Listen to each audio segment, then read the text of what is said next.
In Chapter 11, we'll discuss data classification and handling policies, as well as risk management policies. So, some of the key concepts associated with these policies we will look at include data classification and handling policies. This categorizes data based on sensitivity and how critical it is. So, it allows organizations to apply appropriate security controls and ensure the data's secure handling. We'll look at risk management policies and how they address business risks related to information systems. We'll look at risk control assessment and self assessments. That's a methodology to evaluate and measure risk within an organization. Risk assessment policies, these outline the methods, procedures, and criteria for conducting risk assessments. We'll also look at quality assurance, quality control, and these ensure that security practices meet the desired standards and verify the effectiveness of implemented controls. Now, data for classification policies, these involve the labeling of data to identify its value and ensure the proper handling. So, some key points to remember are that data should be classified using labels to facilitate quick retrieval and ensure appropriate handling. So, it's important to represent data handling instructions clearly and concisely. Also, data classification should be applied selectively to focus on the most critical information. Classification can be based on storage location, point of origin, or performed at the time of creation or use. So, by implementing data classification policies, organizations can effectively manage and protect their data assets. This ensures that the information is handled in accordance with its importance and security requirements. Now, data classification, this is very important for various reasons. It's going to contribute to the overall protection, retention, and recovery of information. So, data classification is also going to be known as security classification. This enables organizations to define appropriate levels of authentication and authorization to safeguard information. So, by assigning classification labels, access to sensitive data can be controlled and restricted to authorized individuals. Now, classification aids in defining retention policies, ensuring that only necessary data is retained for conducting business operation. So, unnecessary or outdated data should be identified and deleted to comply with legal and business requirements. Also, through classification, mission critical data can be identified, prioritized, and protected for quick recovery in the event of a disaster. So, by focusing on the classification of essential information, organizations can ensure timely restoration and minimize the downtime.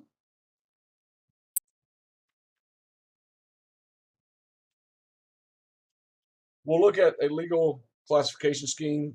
So, Stanford University, for example, they use the data classification scheme that categorizes information into four main classifications.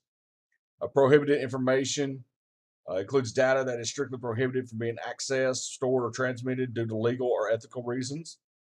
Restricted information refers to data that is sensitive and requires additional security measures for protection. So, access to this data is going to be limited to authorized individuals who have a legitimate need to know. Confidential information is data that requires protection from unauthorized disclosure or access. This may include personally identifiable information, financial data, or business strategies. Access to this data is going to be controlled and strict confidentiality measures are implemented. Unrestricted information is data that can be freely accessed and shared within the organization or with external parties. So this typically includes public information, general announcements, and non-sensitive data that does not require special handling or protection. Now, the U.S. military follows a classification scheme. It's outlined in Executive Order 12356. It's going to define the classification levels for national security information. So this is going to consist of three main classifications. So the top secret classifications assigned to data that if disclosed without authorization would reasonably cause severe damage to national security. So top secret information is highly sensitive and requires the highest level of protection. Secret classification is assigned to data that, if it was disclosed without the authorization, would reasonably cause significant damage to national security. It denotes information that's considered considerably sensitive that requires strict controls and protections. A confidential classification is a sign of data that, if it was disclosed, it would reasonably cause damage to national security as well. Confidential information is less sensitive than secret or top secret, but it's still going to require the appropriate security measures to prevent unauthorized access or disclosure. Now, in addition to classified data, U.S. military also has two classification levels for unclassified data. You have sensitive but unclassified, is applied to confidential data that is not publicly available and is not subject to release under the Freedom of Information Act.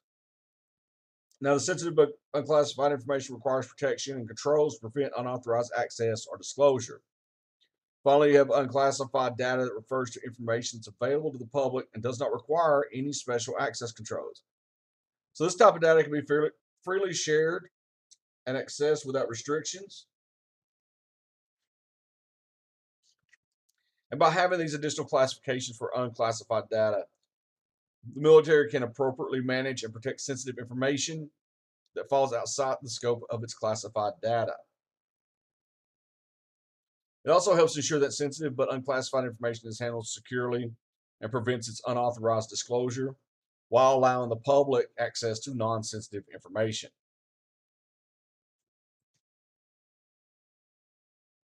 The United States government has also established 3 programs that's managed by the Information Security Oversight Office to handle the declassification of classified data. So the automatic disclassification program automatically removes the classification from certain types of information after a specific period, typically 25 years. So it ensures that older records are declassified and made available to the public unless there are compelling issues and reasons to continue withholding them. The systematic declassifications, these records are exempted from the automatic disclassification and they're subject to systematic review. This process involves evaluating the content of these records to determine if the continued classification is necessary or if they can be declassified and released. The mandatory declassification program allows individuals or organizations to request the declassification of specific records that are still classified. These requests are reviewed by the appropriate authorities to assess whether the information can be declassified and made accessible to the requester. Now, in business classification schemes, data is categorized into different levels based on its sensitivity and importance to the organization's mission. So, some common classifications: the highly sensitive classification includes mission critical data that's vital to the organization's core business operations. The sensitive data classifications is important to the organization and may not be as critical as highly sensitive data, but still going to require protection and careful handling to ensure the confidentiality, integrity, and availability of the data. The internal classification encompasses data that's not directly related to the core business operations, but is still important for the internal use within the organization. This data may include administrative records, internal communications, or non-sensitive business information. And finally, the public data refers to information that can be openly shared with the public without any negative impact on the organization. So this may include publicly available documents, marketing material, or information that does not contain sensitive or confidential details. When developing a customized classification system, there's several key considerations to keep in mind. One is you want to assess the needs of your organization and the sensitivity of the data to determine the appropriate number of classification levels. So this can range from a few levels to more extreme hierarchy, depending on the complexity of the data and your security requirements. You also want to clearly articulate the criteria and characteristics that distinguish each classification level from the other. You want to consider factors such as the potential impact of unauthorized disclosure, data sensitivity, regulatory requirements, and business needs. You also want to assign meaningful and descriptive names to each classification level to help users understand their significance. So use terms that align with your organization's terminology and to easily convey the level of sensitivity associated with each classification. You also want to establish clear guidelines and procedures for handling data within each classification level. So you specify the access control, encryption requirements, storage limitations, sharing restrictions, and any other relevant handling protocols for each level. You also determine the auditing and reporting mechanisms necessary to ensure compliance with the classification scheme. This may include regular assessments, monitoring access logs, conducting internal audits, and generating reports to track compliance and identify potential security incidents or breaches. Classifying data involves considering various factors and implementing appropriate security controls. So, two key aspects to consider when classifying your data is your data ownership and security controls. So, assigning data ownership, this is very important for establishing accountability and defining data handling requirements. The data owner should be a senior individual who's responsible for the data and has the authority to make decisions regarding its protection and usability. They should strike a balance between implementing security measures and ensuring the data remains accessible for authorized use. Now, implementing security controls is essential to protect classified data. Some important security controls may include the authentication method. So you want to employ a strong authentication mechanism such as passwords, biometrics, multi-factor authentication. And this is to ensure that only authorized individuals have access to that classified data. Also, you want to utilize encryption techniques to safeguard the confidentiality of the data while it's both in transit and at rest. You also want to implement monitoring systems to detect and track any unauthorized access attempts or suspicious activities related to the classified data. You also keep detailed logs of access events, modifications, and other relevant activities to facilitate auditing and investigation in case of security incidents or breaches.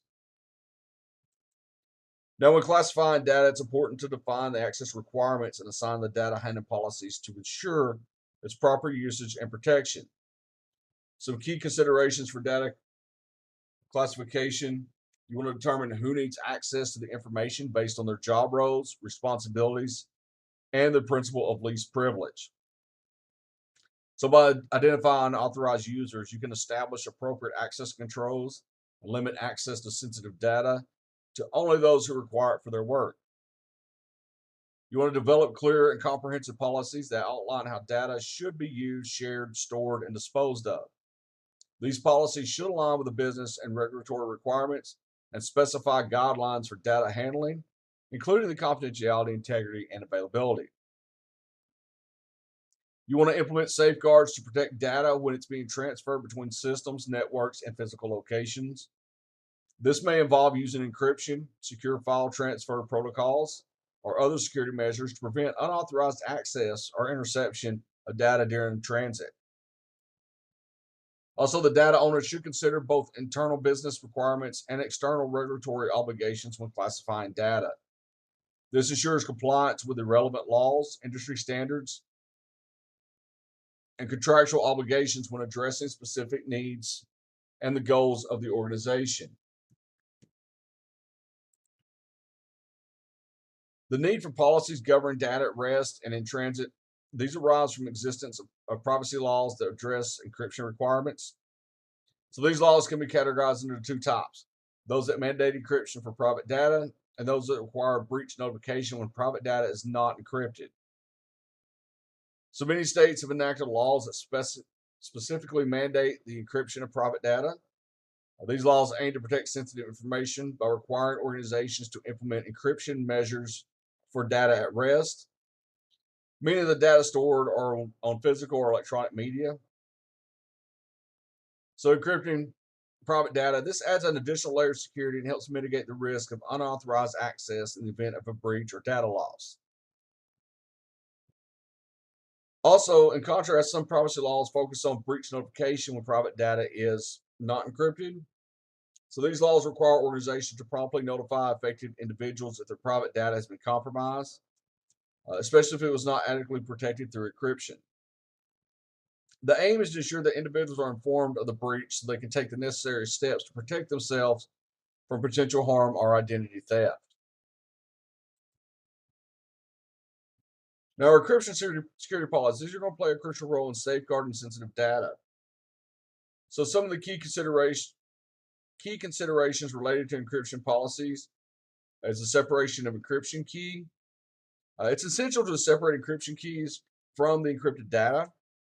So, this practice ensures that even if the data is compromised, unauthorized individuals cannot access the encryption keys required to decrypt it.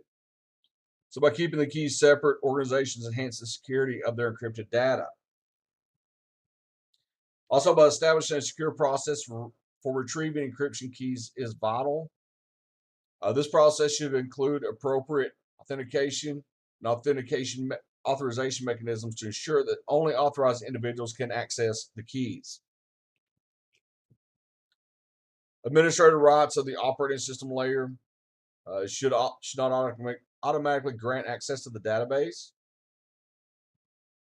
So it's critical to segregate database access rights and restrict them based on the privilege at least privilege. This practice ensures that even if the administrator has elevated privilege at the OS level, they cannot access encrypted data within the database without proper authorization.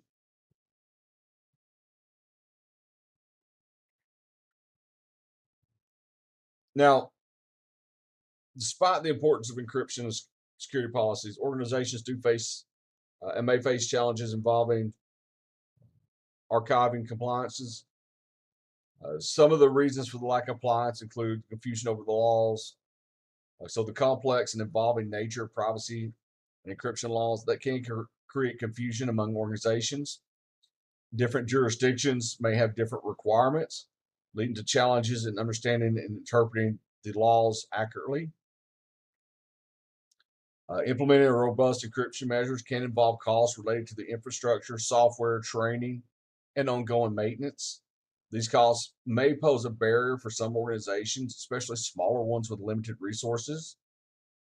Also, the lack of standardized approach among vendors products can make it challenging for organizations to adopt encryption solutions seamlessly. So, compatibility issues and the need for customization can complicate the implementation process.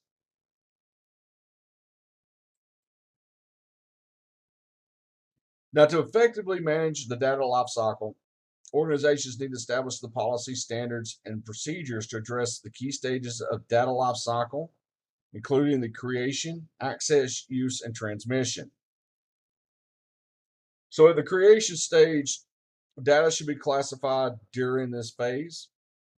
This involves assigning appropriate labels or tags to indicate the sensitivity or how critical the data is.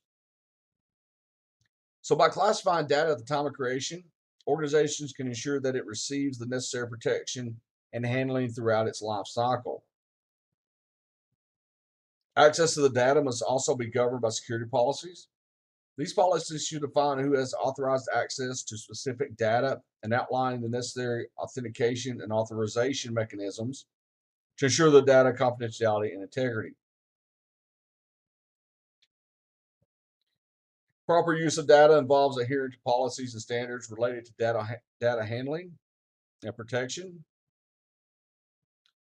This includes protecting sensitive information from unauthorized disclosure, ensuring the proper labeling and handling of data during its use, and implementing measures to prevent data breaches or misuse.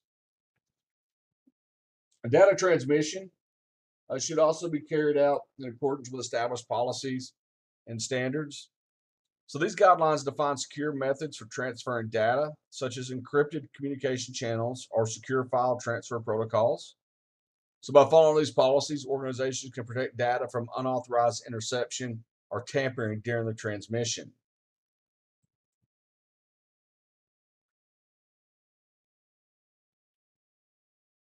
In addition to the stages of the data lifecycle that we've just discussed, there are additional policy standards and procedures that cover the storage, physical transport, and destruction of data.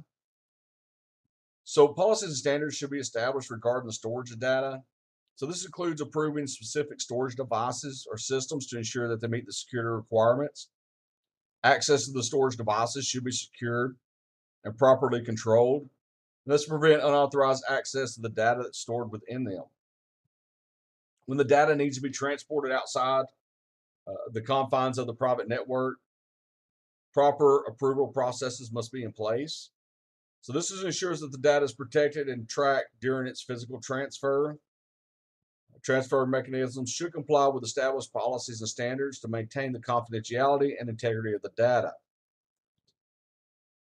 Finally, when the data or storage assets reach their end of life or they're no longer needed, they must be properly disposed of or destroyed. So, destruction procedures, and these are often referred to as disposal, they should be defined to ensure a controlled process. So, this can involve physical destruction, data wiping, or other approved methods to prevent unauthorized access to the data.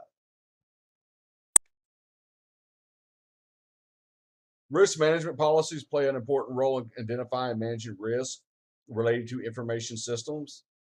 So these policies establish processes to assess and mitigate risks that could potentially impact the business. So some of the common elements found in risk management policies, the consideration of data value.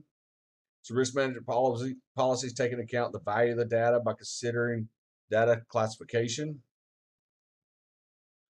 The data is classified based on its importance and sensitivity, and that allows organizations to allocate appropriate resources for its protection. Policies also define the types of risk that can affect a business. This includes potential threats, vulnerabilities, weakness in the information systems that can lead to security breaches, data losses, or operational disruptions. Risk management policies also aim to measure the impact of identified risk on the business.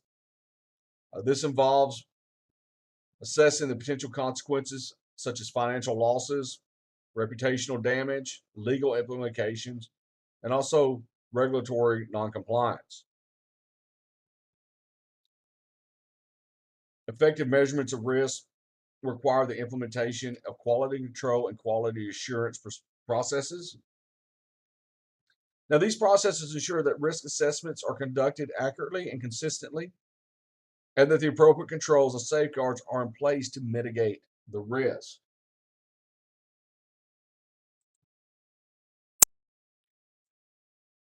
Risk management policies also address various types of risks that organizations may face.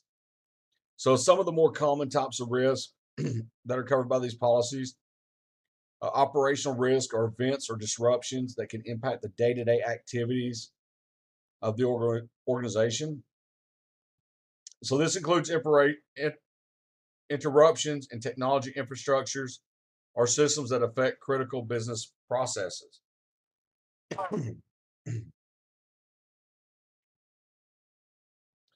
The physical, environmental, and technological hazards, these risks cover different types of threats that can pose harm to an organization. Physical hazards include physical damage or incidents such as fires in the data center. Environmental hazards include natural disasters like storms or earthquakes. Technical hazards, they cover a broader range of risks related to technology, such as system failures or cybersecurity breaches. Financial risks refer to the potential impacts of the organization's financial obligations and stability. These include risks associated with failing to meet financial targets, payment obligations, or managing financial resources effectively.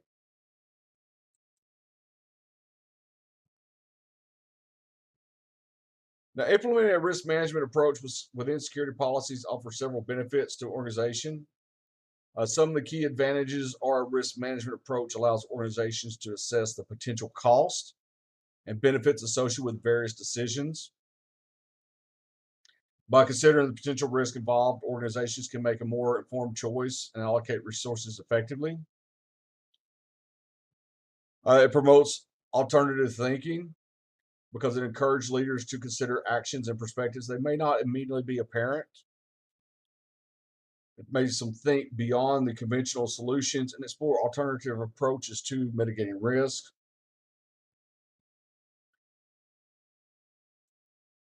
It also brings analytic rigor to the decision making process. So it ensures that risks are evaluated objectively based on data and analysis rather than subjective opinions.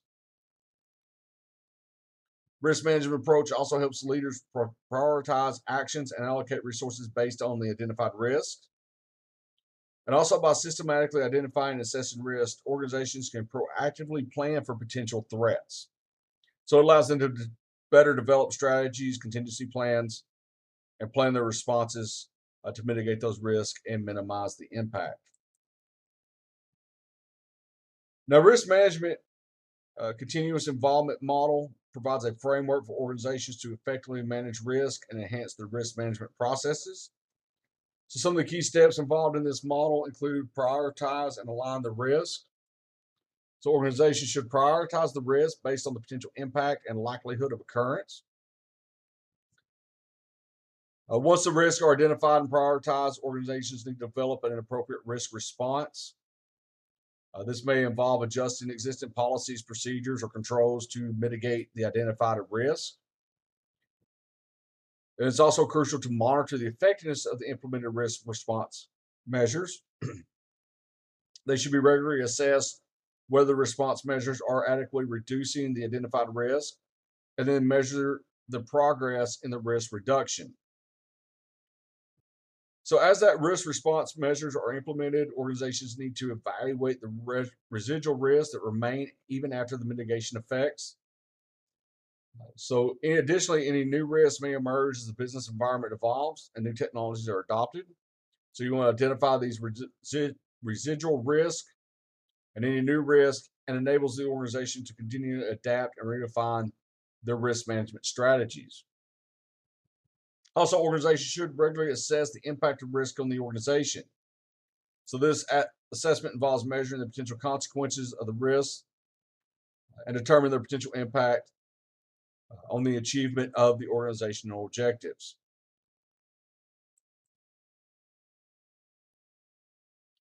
Now, the risk and self-control assessment, this is a proactive approach to risk management, involves addressing and evaluating risk within the organization. So you want to identify the known major risk and how they can impact the organization. So once you know the risk, you assess how they're going to impact the organization. You want to develop a risk response plans to mitigate and manage the identified risk. And then each identified risk should have a designated owner who's responsible for the management and monitoring of that particular risk. So this ensures the accountability for the risk mitigation activities.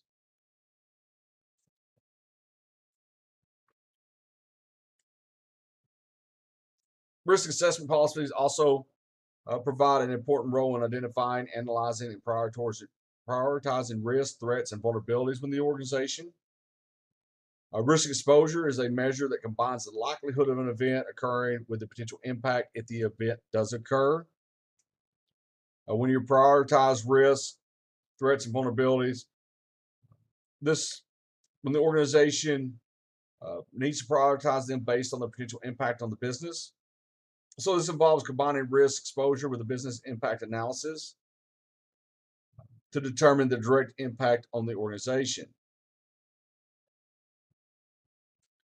So through the risk assessment policies, organizations can identify the vulnerabilities in their systems and infrastructure that could be exploited by threats.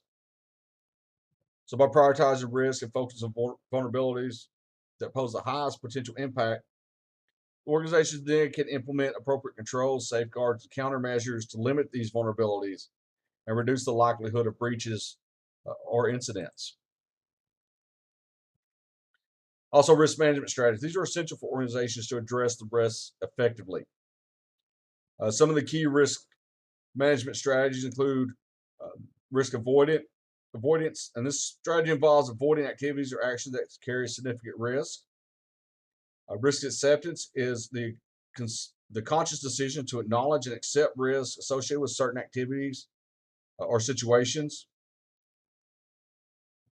Organizations may choose a strategy when risks are deemed acceptable and can be managed within their risk tolerance levels.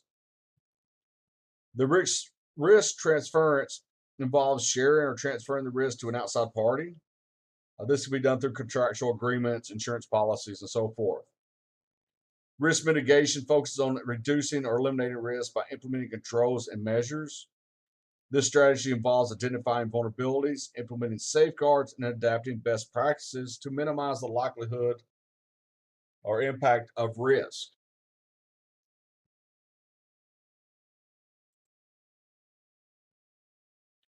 Now, risk management strategies um, do have some additional that strategies that can be applied.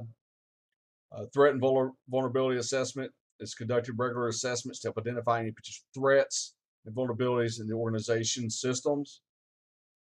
These can be performed internally or engage in external experts. Penetration testing is also known as ethical hacking. It simulates real world attacks to identify vulnerabilities in the systems and networks. You also have continuous monitoring of systems, applications, networks, and this is essential to detect and respond to security incidents promptly. Organizations should also actively monitor and stay informed about vendor alerts regarding vulnerabilities in software, hardware, or services that they utilize. Maintaining an effective patch management process. This is something that's very important to ensure that systems and software are up to date with the latest security patches. Organizations should also establish a robust vendor management practices. And this includes assessing the security posture of vendors and service providers. Having a regular communication, contract reviews, and audits help ensure that the vendors meet the organization's security requirements. They also want to promote a culture of risk and security awareness among the employees. This organization should provide regular training and education programs to ensure that employees understanding the potential risks, security best practices, and incident response protocols. Now, the vulnerability assessment is important in identifying weaknesses and potential security risks within the organization's systems and infrastructures. Vulnerability assessments, they utilize various tools and techniques to identify vulnerabilities. This includes conducting network vulnerability scans to identify any potential weaknesses in network devices, performing source code scans to uncover security flaws in applications, and also scanning open ports on operating systems to detect any potential entry ports for unauthorized access. Organizations should also establish clear security policies that define when and how vulnerability assessments are conducted.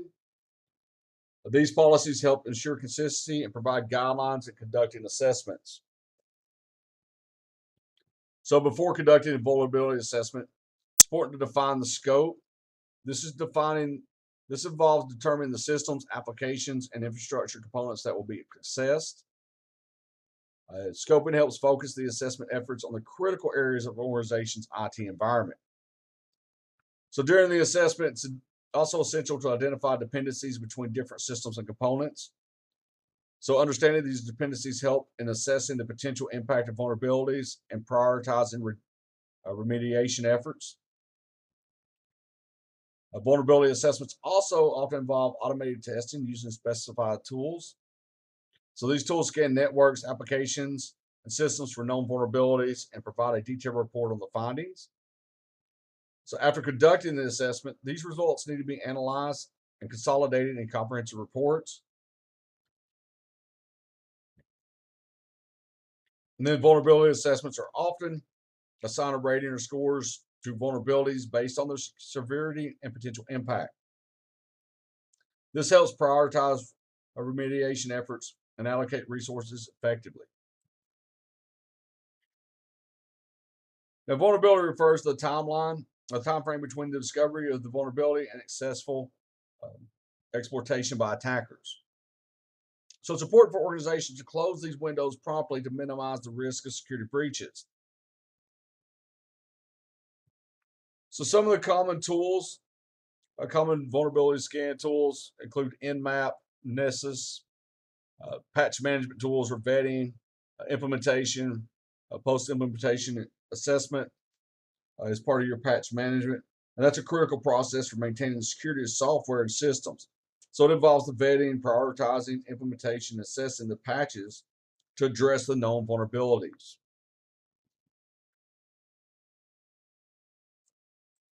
Now, quality assurance and quality control are two essential components of a quality management system. And while they're both focused on ensuring the quality of the products and service, there are distinct differences between the two. So, the quality assurance, this covers the process and activities that are designed to provide confidence and assurance that the desired level of the quality will be achieved. It involves a proactive approach to prevent defects or errors from occurring in the first place. Some of the activities for a quality assurance may include developing and implementing quality management services, management system and processes, establishing quality standards and guidelines, conducting audits and inspections, providing training and education, conducting review and assessments to identify areas for improvement, defining and implementing quality assurance plans and procedures. Now, quality control involves the activities and techniques used to measure, monitor, and control the quality of products and service. So it focuses on detecting defects or errors and taking corrective actions to ensure that the desired level of quality is achieved. Some of the activities may include inspecting and testing products or service, performing statistical analysis, conducting sample inspections to identify and address defects or nonconformities, implementing corrective actions, monitoring and analyzing customer feedback and complaints to identify trends and areas for improvement. And the objective of quality control is to identify and address quality issues and ensure that the final product or service meets the desired quality standards.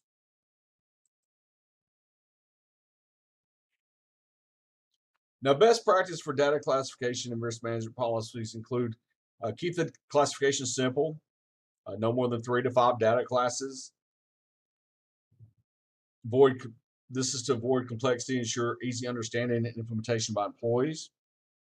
Data classes should be easily understood by the employees across the organization. Use clear and concise language to describe each classification level. Avoid technological jargon or ambiguous terms. Name each classification level a meaningful name, such as confidential, internal use only, public. And this is to facilitate communication and awareness throughout the organization. Data classification should also prioritize and highlight the most valuable and sensitive data to the organization. This helps in focusing security measures and allocating appropriate resources to protect high risk data. Also, classify data in a manner that addresses the highest risk data first. You want to identify the critical assets, sensitive information, and data that, if it's compromised, could have the most significant impact on the organization's operations, reputations, and compliance obligations. So in chapter 11, we went through the data classification and handling processes, handling policies. We've talked about business risk related to information systems, the risk and control self-assessments, risk assessment policies. And also we've covered quality assurance and quality control.